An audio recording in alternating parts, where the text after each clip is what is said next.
बिस्मिल्लाहिर्रहमानिर्रहीम। अस्सलाम वालेकुम। देसी टीवी यूएसए से कश्मीर की खबरों के साथ मैं हूं नादिया राजपूत।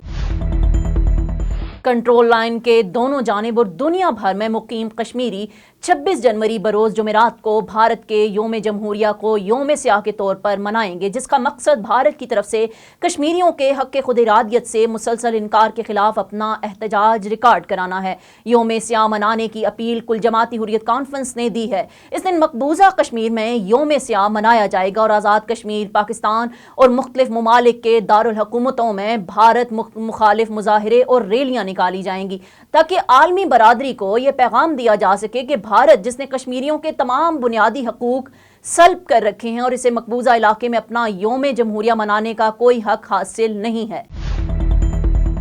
गैर कानूनी तौर पर भारत के जेर कब्जा जम्मू कश्मीर में जम्मू की खसूसी अदालत ने जम्मू कश्मीर लिबरेशन फ्रंट के गैर कानूनी तौर पर नजरबंद चेयरमैन मोहम्मद यासीन मलिक के खिलाफ 1990 में दर्ज किए गए एक झूठे मुकदमे के अहम गवाह पर जर्रा के हक को ख़त्म कर दिया। अदालत ने यासीन मलिक की तरफ से भारतीय फ़िज़ाइया के 4 एहलकारों के कत्ल से मुतल्लिक झूठे मुकदमे में अहम गवाह पर वीडियो कॉन्फ्रेंसिंग के जरिए जर्रा करने से इनकार के बाद हुर्रियत रहनुमा का यह हक ख़त्म कर दिया है, जिसके बाद अदालत ने यासीन मलिक का गवाह पर जर्रा का हक ख़त्म कर दिया। कोहली ने अदालत को बताया कि भारतीय वज़ारत दाखिला ने गुज़श्ता साल 22 दिसंबर को मोहम्मद यासीन मलिक के 1 साल के लिए तिहाड़ जेल से बाहर जाने पर पाबंदी का हुक्म जारी किया था। यासीन मलिक के खिलाफ इस मुकदमे के अलावा 6 और मुकदमात में फर्द जुर्म आयद की गई है। CPI ने यासीन मलिक के खिलाफ जम्मू की टाडा अदालत में फर्द जुर्म आयद करने के 20 साल बाद 2020 में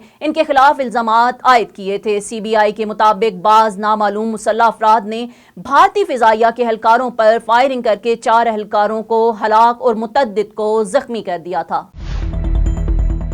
गैर कानूनी तौर पर भारत के जेर कब्जा जम्मू कश्मीर में 26 जनवरी को भारत के योम जमहूरिया से कबल भारतीय फौजियों की तरफ से सिक्योरिटी के सख्त इक़दामात के बायस निज़ाम ज़िंदगी मफलूज होकर रह गया है और तलाशियों का सिलसिला मुसलसल जारी है। भारतीय फौजियों और पैरामिलिट्री एहलकारों श्रीनगर और दीगर इलाकों में मुख्तलिफ मकामात पर गाड़ियों और मुसाफिरों की तलाशियां ले रहे हैं और लोगों की आज़ादाना नक्लो हरकत पर पाबंदी आयद कर दी गई है। फौजियों ने लोगों की नक्लो हरकत पर कड़ी नज़र रखने के लिए सोनावार क्रिकेट स्टेडियम श्रीनगर और इसके करीबी इलाकों में CCTV कैमरे नस्ब करके निगरानी मजीद सख्त कर दी है। मकबूजा इलाके में कई हसार पर मुश्तमिल सिक्योरिटी के सख्त इंतजामात किए गए हैं। शहर के दाखिली और खारजी रास्तों पर गाड़ियों और मुसाफिरों की तलाशियों का सिलसिला तेज कर दिया गया है। पुलिस और CRPF के एहलकार रात के अंधेरे में भी मशकें कर रहे हैं। तमाम सरकारी अफसरों और पब्लिक सेक्टर के इदारों और स्कूलों को तकरीब में शिरकत के लिए कहा गया है।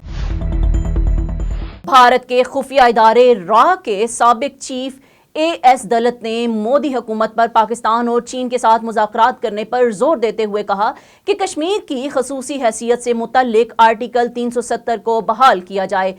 रा के सरबराह ने यह एतराफ़ भी किया कि मोदी सरकार को भारतीय आइन से आर्टिकल 370 को ख़त्म करने की ज़रूरत नहीं थी, इसे बहाल कर देना चाहिए। AS दलत ने कहा कि आर्टिकल 370 को बहाल करके कश्मीर की खसूसी हैसियत को तस्लीम कर लिया जाए, इससे कश्मीरियों की नज़र में हमारा वक़ार बढ़ेगा और वैसे भी आर्टिकल 370 में अब कुछ बचा नहीं है। रा के साबिक चीफ ने मजीद कहा कि मेरा ख्याल है अस्करियत पसंदी में कमी आती रहेगी, लेकिन ये मसला अब तक रहेगा जब तक पाकिस्तान के साथ मसाइल को हल नहीं कर लिया जाता, जिसके लिए मुज़ाकरात ज़रूरी हैं। AS दलत ने कहा कि पाकिस्तान कश्मीर का मौरूसी हिस्सा रहा है, इसलिए कश्मीरियों के जहन से पाकिस्तान को निकालना मुश्किल है। तहम 1947 के बाद से भारतीय हुकूमत की कश्मीर को मरकजी धारे में लाने की कोशिशों से काफी हद तक कामयाबी मिली है। अब तक के लिए इतना ही। मजीद खबरों और अपडेट्स के लिए हमारे साथ रहें या फिर विजिट करें हमारी वेबसाइट DesiTVUSA.com।